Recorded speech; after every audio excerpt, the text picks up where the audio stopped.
Hello and welcome to the new episode of the garden projects in Kent here. Today we're going to show you what we've been so far up to now.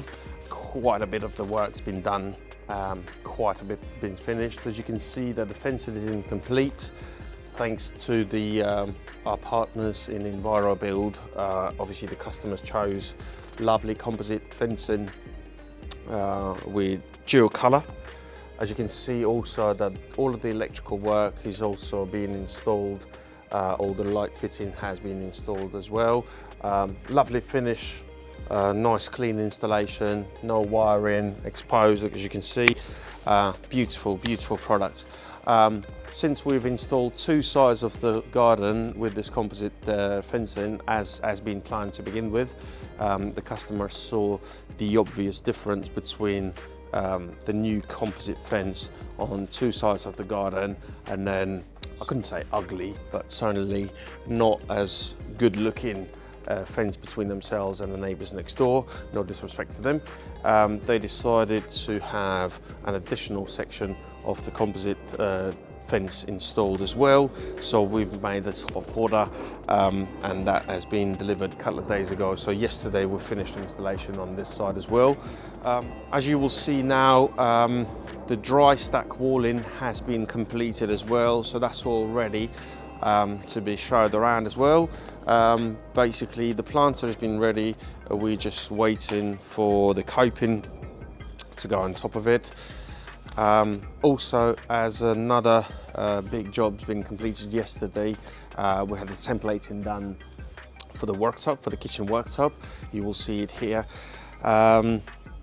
The guys that came round, they did all the measurements. Now they are in production of the actual drawing, the file that would go on CNC machine when the big slab of granite will be cut to create this lovely stone feature for our kitchen. Today we're going to start on the roofing of the kitchen.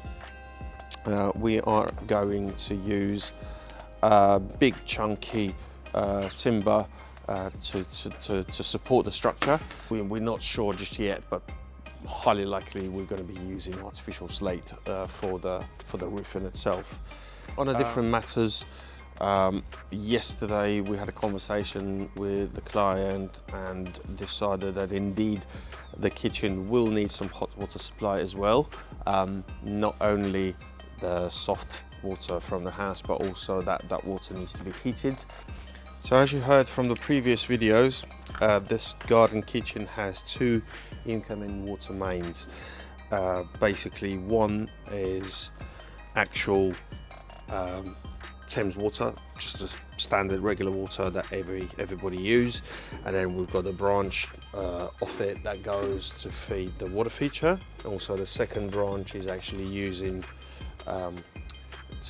to supply the garden tap. And the second incoming main is the water that goes through the water softener inside the house, and that will supply this separate tap here, which would probably be used to fill up jacuzzi or anything else that the customers would choose. Then we also have installed a 10 litre Ariston unvented boiler that will be basically providing hot water for the sink that will sit immediately here.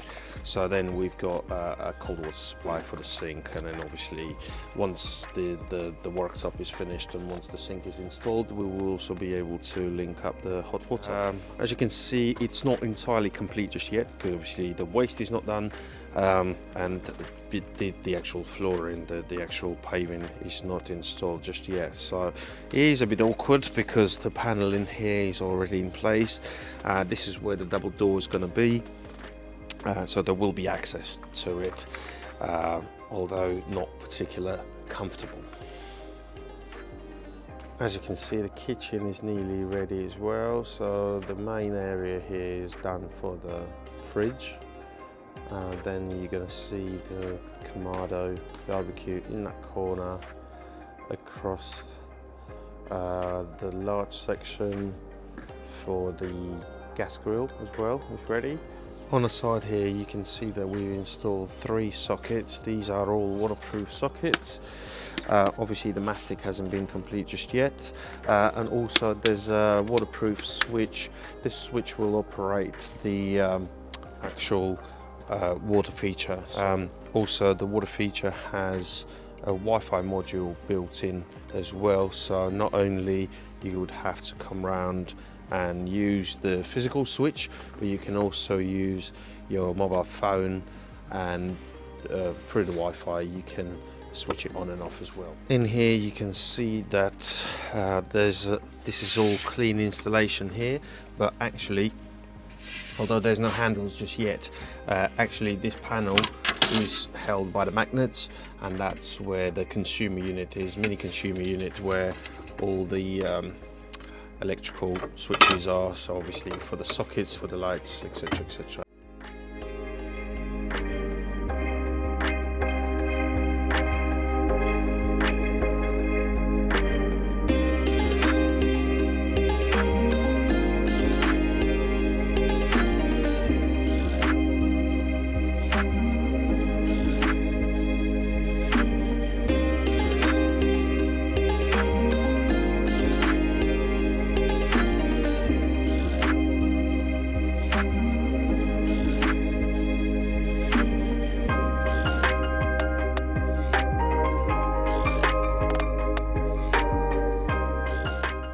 So as you can see here, there's another manhole cover which is not entirely fixed yet, but this is made purely for the LED drivers that will be supplying power for the LED strips, Philips Hue LED strips, for the AstroTurf.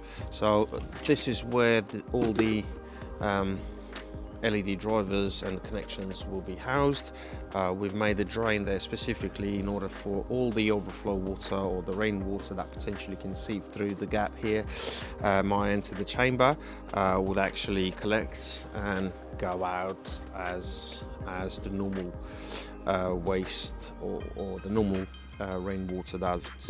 And if the necessity arises, any electrician, whoever comes in to do the work, will be able to lift the cover and access all the LED drivers that are housed in there for the purpose of maintenance, for the purpose of replacement, whatever that might be.